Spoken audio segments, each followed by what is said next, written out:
Welcome to day 11 on our Holy Land trip.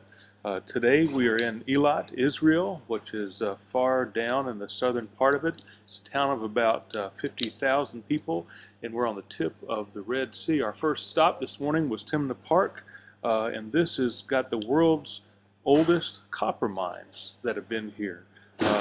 Began about 6,000 years ago, but it's most noted for activity with the Egyptians between the 14th and 12th century. So we got here and got off the bus. You're going to see some pictures of most of our group, mostly individual. We thought we'd give you some individual shots today, and that's our pretty bus. We had a great bus driver and just have really enjoyed some safe travel. But we had another beautiful day weather-wise. Temperature was probably around low 60s, maybe upper 50s, and sunshine today, and we had a great time. The time that we're going to be checking out today is mostly noted between the reigns of the Egyptian kings of Seti I through Ramses V. The first stop at Timna Park was to see a life-size temple that has built to be a replica of the temple that was used with Moses when they were wandering in the wilderness. We had a guide that took us through the inside of this temple. It was just neat to see and put together what we've been reading in the Bible. Here's the priest and the high priest inside the temple itself, where the altar and sacrifices were done. There are the 12 loaves of bread, one for each of the tribes of Israel. And then we've got let back into the Holy of Holies, and there is the Ark of the Covenant with the two cherubs on the corner, and of course the items inside, the Torah, the law, inside there.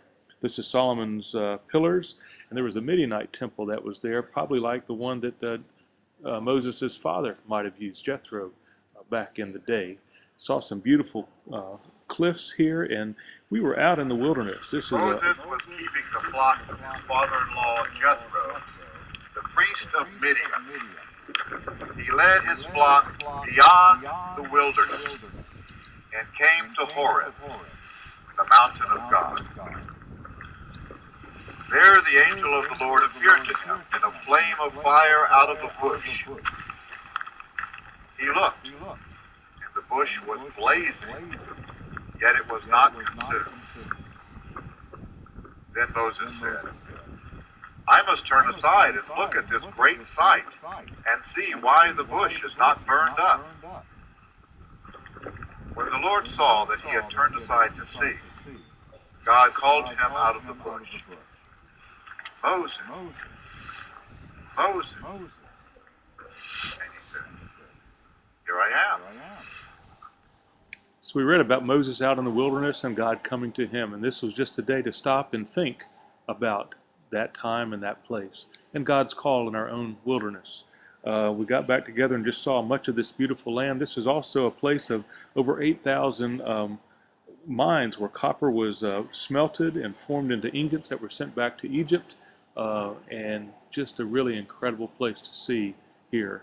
Next stop was the aquarium. As we said, we're on the Red Sea here. This has got one of the most beautiful coral reefs in the world, and a huge variety of fish that are found there. We were able to go into an aquarium that went under the water so we could see some natural fish in their habitat, and the colors were just vivid, and the water was very clear.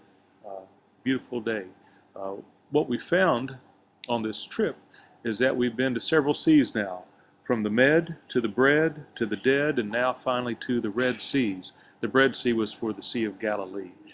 So as we closed out this day with some beautiful vistas of this beautiful place, the Red Sea, we really enjoyed coming to this far southern portion of Israel and the beautiful places that we've been able to see. Tune in tomorrow. We're going to head back up to the Dead Sea, and we'll share with you more then.